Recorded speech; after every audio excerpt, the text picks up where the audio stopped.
Hey everybody, Dutch Sense here. 10 a.m. Central Time on Monday, March 23rd, 2015. And I've got you over here on the Wall Street Journal, and we've got more breaking news this month of March. Now, this came out on March 11th, so a week and a half ago.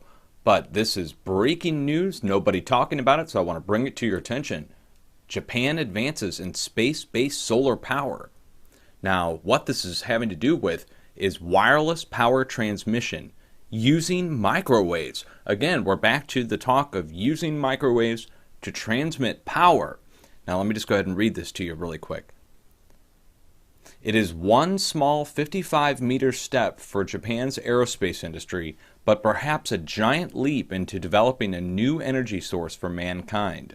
The Japan Aerospace Exploration Agency, or JAXA, said it succeeded in transmitting electric power wirelessly to a pinpoint target using microwaves, which is an essential technology needed for the realization of space-based solar power.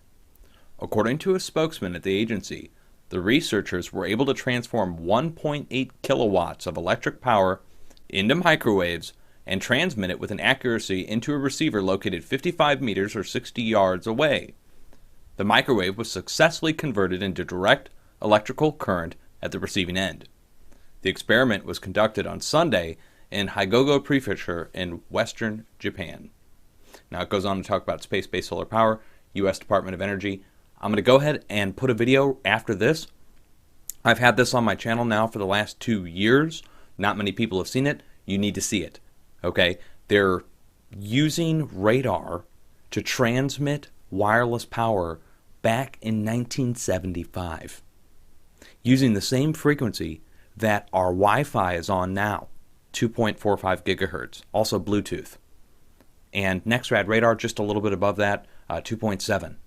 So in that 2 gigahertz bandwidth, transmitting wireless power. And all it's about is what's at the receiving end.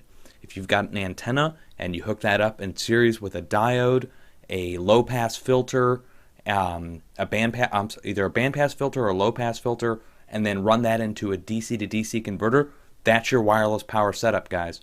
Here, I'll put a diagram here on the screen, and I'll put links down below. Now, you're playing with potentially, I suppose, a lot of power. So if you do build this, of course, be careful. But, I might have to look into building a couple of these. I mean, if it's proved that 2.45 gigahertz can be transmitted, then we need to build the receiver antennas now, the Rectenna, R-E-C-T-E-N-N-A, with the receiving diodes. The diodes is going to convert, supposedly, the AC that develops in the antenna to DC. It's a rectifier. So you need a rectifier diode and then a low-pass filter, and then you're going to need to obviously convert that from into some kind of usable DC. But potential out of the air is whatever the transmission source is. So I know around me, for instance, all my neighbors have their own Wi-Fi running at roughly the same gigahertz bandwidth. Several of them most likely the same even routers. So if you got the same kind of antenna to pick up that signal, well, guess what? You're going to be able to convert that into power. Now they're doing this on a massive scale, collecting the solar power and beaming it down to Earth in just massive amounts. But locally, at your house, you could theoretically build your own and convert that into power. And you could talk on your cell phone right next to it. It's not going to mess with your cell phone signal at all because it's only picking up. It's not transmitting anything. It's not sucking in anything like a black hole. It's literally whatever hits that antenna is going to be converted into power. And you could stand right behind it, right next to it, in front of it, and still talk on your phone. And there's no loss of power to the cell phone company.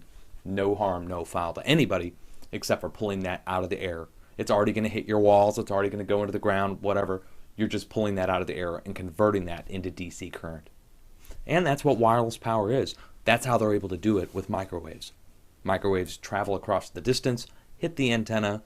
The antenna, of course, AC current in the antenna, travels down the antenna. Then you need a way to rectify that into DC current that's usable. And, of course, then there's the apparatus for wireless power transmission. I hope that explains it, guys. Big news again. Of course, you need to come over to my channel and check out the other stuff that's going on. I'll put links down below to my blog, to my website, So you can check out what's going on over there. But we've got another breaking news story in regards to directed energy today, and that's that Boeing filed patents for force field technology using microwaves that blocks incoming explosions, the shock waves from explosions. So if an explosion happens, it will block the shock wave and protect whatever, the truck, the Humvee. They've got a diagram of a Humvee with two transmitters on it, and forming a scalar, pointing in a certain direction, targeting that down to a point, and that's where plasma forms, and it forms a plasma shield that protects the object that's transmitting. It's crazy, but there it is. They filed the patent on it. They just did that. So this is kind of like breaking news today across the board, apparently, on weather modification. I'm surprised nobody else talked about the wireless power transmission. Again, guys, I've had it up on the channel. Let's just go ahead and show it to you here. And, of course, I'm going to play it here at the end. Let's go ahead and scroll down. Here it is, right here. Radar used to transmit power to distant rectenna. And again, the rectenna is the receiver antenna, receiving antenna, that converts the energy into DC. You're taking microwave that's coming down an antenna, you're rectifying that into a DC current, and then using that DC current. And the efficiency is greater than power traveling down a wire, if that gives you any perspective of what we're talking about here.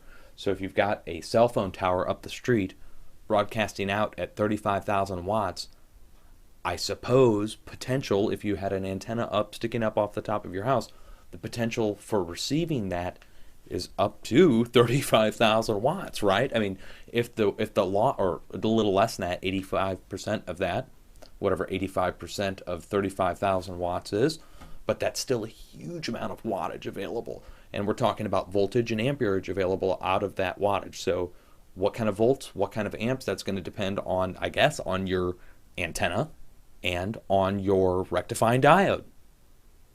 So I guess the better the diode, the better the antenna, the better the wattage you're going to get out of the air. It's just that simple.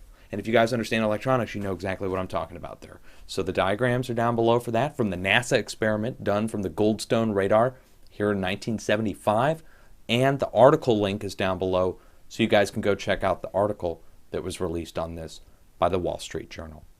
It's amazing times, guys. It really is amazing times to be alive. Be safe.